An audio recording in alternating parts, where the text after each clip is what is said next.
5 আগস্টের পরে যদি ফ্যাসিস্টরা জামিন পায়, দেশপ্রেমিক বিডিআর সদস্যরা যারা ষড়যন্ত্রের শিকার তারা কেন জামিন পাচ্ছে না, তারা কেন মুক্ত হচ্ছে না? রাজনৈতিক ব্যক্তিরা যদি এখান থেকে মুক্তি পায়, রাজনৈতিক প্রতিহিংসার শিকার যারা দেশকে বিক্রি করে দেয় তারা যদি জামিন পায়, যারা দেশকে রক্ষা করার জন্য মা ও মাতৃকে ভালোবেসে যারা এই সৈনিকে আসছেন তাদের কোনো জামিন হয় না।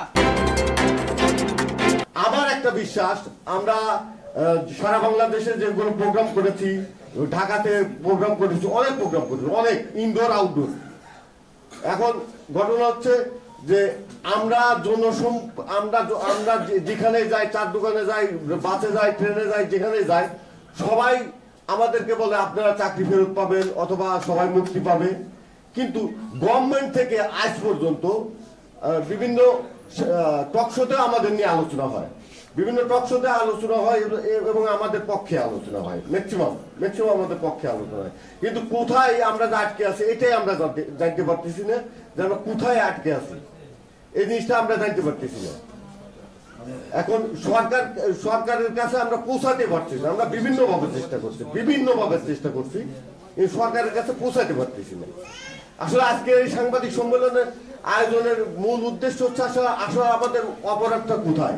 আমরা ইতিপূর্বে বিভিন্ন সংগঠনের বিভিন্ন ভাবে দেখছি যে এই সচিবালয় ঘিরাও, অমুক তমুক, রাস্তাঘাট, রিক্সা শ্রমিক, এই বিভিন্ন আন্দোলন দেখছি।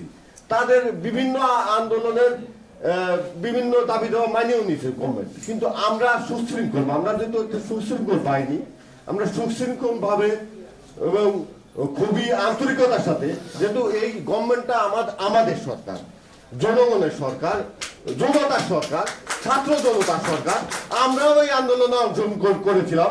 এই ফ্যাসিস্ট হাসিনাকে হটানোর জন্য আমরাও অংশগ্রহণ করেছিলাম, কিন্তু অনেক আশা নিয়ে। কিন্তু আমরা কোথায় না আটকে আছি, আমরা উশৃঙ্খলতা দেখাতে পারতেছি না।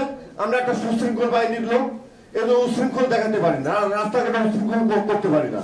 এই জন্য কি আমাদের এটাই কি আমাদের অপরাধ? এইটাই কি আমাদের অপরাধ কিনা আমার জানতে ইচ্ছে করে, আমার খুবই জানতে ইচ্ছে করে গভর্নমেন্টের কাছে। আমরা যে সুশৃঙ্খল আন্দোলন করছি, শান্তিপূর্ণ আন্দোলন করছি, এই জন্য কি আমরা সরকারের মানে নবপ্রজন্মের অথবা কাছে আমাদের মেসেজটা পৌঁছাতে পারতেছি কিনা, এইটাই আর কি। এই বলে আমার বক্তব্য শেষ করছি।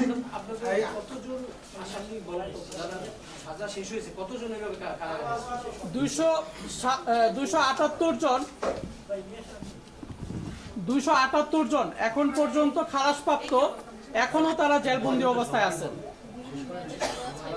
জি, খালাসপ্রাপ্ত মানে বিস্ফোরক, মানে শুধুমাত্র বিস্ফোরক দ্রব্যের নামে একটা যে মামলা, ওই মামলায় তাদেরকে আটকানো আছে। তারা যে মূল মামলা, ওই মামলা তারা খালাসপ্রাপ্ত, তারা হচ্ছে 278 জন। এর ভিতরে 2 জন মারা গেছেন। আর আমার আজকে সবার সাথে আরেকটু জিনিস অ্যাড করতেছি, একটা হলো যেহেতু যে গত 27 নভেম্বর 2024 দৈনিক প্রথম আলো বান্দরবন প্রতিনিধি বিস্ফোরক দ্রব্য বিশেষ আইনে যে মামলা, এই মামলা জামিন হয়েছে আওয়ামী লীগের ফ্যাসিস্টদের। দ্বিতীয় হচ্ছে যে 9/10/2024 তারিখে আমাদের সাবেক পরিকল্পনা মন্ত্রী এবং আমাদের যে সাবির হোসেন চৌধুরী বন পরিবেশ মন্ত্রী, জলবায়ু মন্ত্রী, তার জামিন হইল। অথচ একই ধরনের মামলা, একই মামলায় বিডিআর সদস্যদের কেন এখন পর্যন্ত জামিন হয় না? কারণ এখানে উল্লেখ আছে 5 আগস্টের পরে যেই সকল ফ্যাসিস্টরা জামিন পাইছে, কিন্তু আমাদের বিডিআর সদস্যরা জামিনের শুনানি করতে পারে না। এই বাধাটা কোথায়? কেন আমাদের বিচারক অসুস্থ হয়ে যান? এই বিষয়গুলো আমাদেরকে পরিষ্কার করা উচিত। 5 আগস্টের পরে যদি ফ্যাসিস্টরা জামিন পায়, দেশপ্রেমিক বিডিআর সদস্যরা যারা ষড়যন্ত্রের শিকার তারা কেন জামিন পাচ্ছে না, তারা কেন মুক্ত হচ্ছে না? রাজনৈতিক ব্যক্তিরা যদি এখান থেকে মুক্তি পায়, রাজনৈতিক প্রতিহিংসার শিকার যারা দেশকে বিক্রি করে দেয় তারা যদি জামিন পায়, যারা দেশকে রক্ষা করার জন্য মা ও মাতৃকে ভালোবেসে যারা এই সৈনিকে আসছেন তাদের কেন জামিন হয় না? এটা হচ্ছে যে জাতির সবার কাছে আমার একটা মানে প্রশ্ন। এই জাতির কাছে প্রশ্ন হচ্ছে যে ফ্যাসিস্টের টাকা আছে তাই বলে জামিন হয়? ফ্যাসিস্টদের ক্ষমতা ছিল তাই বলে জামিন হয়? তাহলে আইন যদি সবার জন্য সমান হয়, মানবাধিকার যদি সবার জন্য হয়, তাহলে আমার পিডিআর সদস্যরা কেন এখনো জেলখানায়, এখনো জামিন পাবে না? এই বৈষম্যর বিরুদ্ধে যে আমরা লড়াই করলাম, এখনো এই বৈষম্য কেন আমাদের জন্য?